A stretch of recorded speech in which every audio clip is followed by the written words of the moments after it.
आज हम इस वीडियो में करेंगे क्लास 8 इंग्लिश रेनबो बुक का chapter number 7 Veer Abdul Hamid.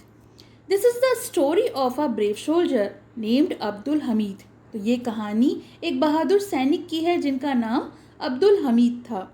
He was a company quarter master havildar in the Indian army. Indian army यानी भारतीय सेना, और वो भारतीय सेना में कंपनी क्वार्टर मास्टर हवलदार थे। He was a very brave soldier, और वो बहुत ही बहादुर सैनिक थे। He fought in the 1965 war between India and Pakistan. तो वो 1965 के युद्ध में जो भारत और पाकिस्तान के बीच हुआ था उसमें वो लड़े थे।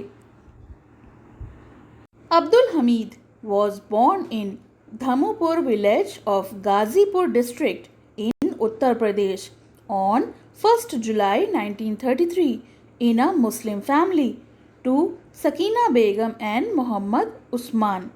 तो अब्दुल हमीद का जन्म उत्तर प्रदेश के गाज़ीपुर ज़िले के धामुपुर गांव में 1 जुलाई 1933 को एक मुसलमान परिवार में हुआ।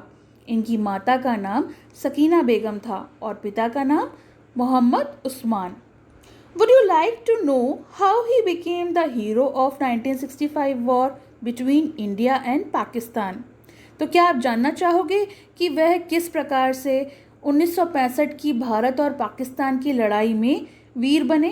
तो किस तरह से हम उन्हें कहेंगे कि वो वीर योद्धा थे? It was the early morning of 10 सितंबर 1965। तो ये 10 सितंबर 1965 की सुबह थी। India was fighting against Pakistan, और भारत जो है वो पाकिस्तान से उस समय लड़ रहा था। A Pakistani regiment of Patton tanks was marching on the Bhikhiwind Amritsar road in the Khemkaran sector of India.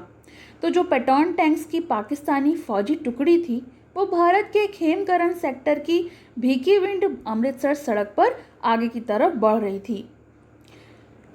It had reached a village named Cheema, और वो एक गांव में पहुंचे जिसका नाम चीमा था। This village was on the Indo पाक बॉर्डर, और ये जो गांव था वो इंडिया और पाकिस्तान के बॉर्डर पर बसा हुआ था।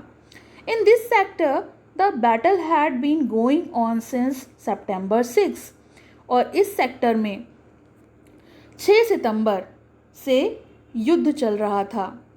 Here, havildar Abdul Hamid and other soldiers of 4 Grenadiers Company were waiting to face the Pakistani army. तो यहाँ पर हवलदार अब्दुल हमीद और कुछ और सैनिक जो कि 4 ग्रेनाइडर्स कंपनी के थे वो पाकिस्तानी आर्मी के आने का इंतज़ार कर रहे थे, उनका सामना करने के लिए बिल्कुल तैयार थे। Brave Abdul Hamid was sitting in a jeep, और अब्दुल हमीद जो थे वो जीप में बैठे थे। He had a special gun, उनके पास एक खास तौर की बंदूक थी। स्पेशल गन यानी जो उनकी बंदूक थी वो थोड़ी विशेष थी। The pattern tanks of the Pakistani army were not very far from him, और पाकिस्तानी सेना का जो पैटर्न टैंक्स थे उनसे ज़्यादा दूरी पर नहीं थे, काफ़ी नज़दीक आ गए थे। He was a good shot, but he did not want to waste his shots।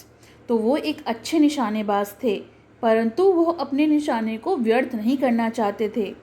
He wanted to hit the tanks with each of his shots। वो चाहते थे कि हर निशाने से एक पाकिस्तान टैंक पर हम हमला करें और उसको ध्वस्त कर दें। The Pakistani tanks were very powerful and dangerous। तो पाकिस्तानी टैंक्स जो थे वो काफ़ी ताकतवर थे और ख़तरनाक थे। They were approaching nearer and nearer, और वो अब पास आ रहे थे।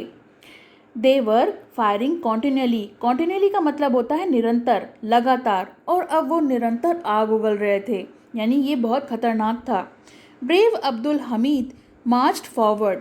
तो इस समय जो बहादुर अब्दुल हमीद थे वो आगे बढ़े। He saw a Pakistani tank, उन्होंने एक पाकिस्तानी टैंक को देखा। ही turn his gun and fired a shot, उन्होंने अपनी बंदूक की जो रुख था मोड़ा और उस पर निशाना दागा, निशाना लगाया यानी कि बंदूक चलाई। The tank cot fire and went up in flames. इस समय उस पाकिस्तानी टैंक में आग लग गई और वो ध्वस्त हो गया, All the soldiers of Abdul Hamid's company were very happy.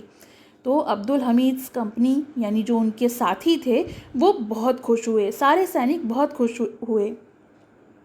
Suddenly he saw another tank. अचानक उन्हें एक और टैंक दिखाई पड़ा. ही फायर्ड अ शॉट अगेन. और इस बार भी उन्होंने एक निशाना दागा, फिर से बंदूक चलाई.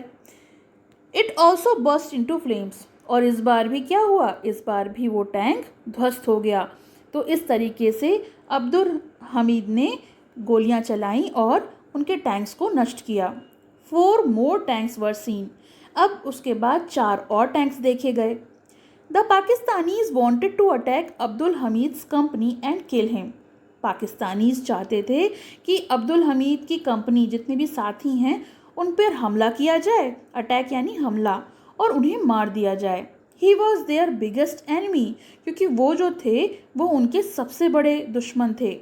They turn the guns of their tanks toward him. उन्होंने अपने पाकिस्तानी टैंक्स की जो बंदूकों की नली थी वो उनकी तरफ कर दी. Before they could fire. लेकिन इससे पहले वो गोली चला पाते, Abdul Hamid hit the third tank too. Abdul Hamid ने गोली चलाई और तीसरा टैंक को भी उन्होंने ध्वस्त कर दिया. And there it went, it had caught fire. और जैसे ही वो गोली निशाने पे लगा वो भी धुआं धुआं हो गया, उसने भी आग पकड़ ली. Flame were rising high up into the sky. अब लपटें जो थीं वो आसमान को छू रही थीं, काफ़ी ऊंचे उठ गई थीं. बट अलास, लेकिन ये क्या, दुख के साथ अलास तब इस्तेमाल करते हैं जब हमें कोई दुख होता है. One shell of the enemy hit his jeep. परंतु दुश्मन के एक बारूद के गोले ने उसकी जीप पर प्रहार कर दिया. उनकी जीप पर जैसे ही हमला किया गया, the brave hero fell down. तो वो बहादुर वीर जो थे वो ज़मीन पर गिर पड़े. He was deeply wounded. Wounded यानी उनको चोट आई. Yet he did not lose heart. लेकिन उन्होंने हिम्मत नहीं हारी. उनको गहरी चोट आने पर भी उन्होंने हिम्मत नहीं हारी. He ordered his soldiers. उन्होंने अपने सारे सैनिकों को आदेश दिया, move forward and fight on. आगे बढ़ो और लड़ो. They obeyed his orders and fought bravely. उन सारे सैनिकों ने उनकी आज्ञा का पालन किया और बहादुरी से वो लड़े. Some more tanks of the enemy were destroyed. अब दुश्मन के कुछ और टैंक्स को भी नष्ट कर दिया गया था. The Pakistani soldiers got afraid and fled. Pakistani जितने भी सैनिक थे वो अब घबरा गए थे, डर गए थे और वहाँ से फ्लेड यानी भाग खड़े हुए. This brave soldier of Indian army died for his country. तो भारतीय सेना का ये बहादुर सैनिक हमारे देश के लिए शहीद हो गया. He was awarded the Param Vir Chakra posthumously. और पॉस्ट्यूमसली का मतलब होता है मृत्यु के पश्चात, किसी के मरने के बाद. और उन्हें परमवीर चक्र से सम्मानित किया गया. उनकी मृत्यु के बाद उन्हें परमवीर चक्र से सम्मानित किया गया. He will always be revered and remembered by the people of our country as the bravest hero of 1965 war against Pakistan. Revered का मतलब होता है सम्मानित करना. रिमेंबर्ड का मतलब होता है याद किया जाना. अब्दुल हमीद जैसे वीर सैनिक को इस देश के लोगों के द्वारा हमेशा सम्मानित किया जाएगा और भारत और पाकिस्तान के विरुद्ध 1965 की लड़ाई में सबसे बहादुर वीर के नाम से याद किया जाएगा. His village has been named Hamid Dham after his name. और उनके गांव का जो नाम है वो उनके नाम पर रखा गया, हमीद धाम.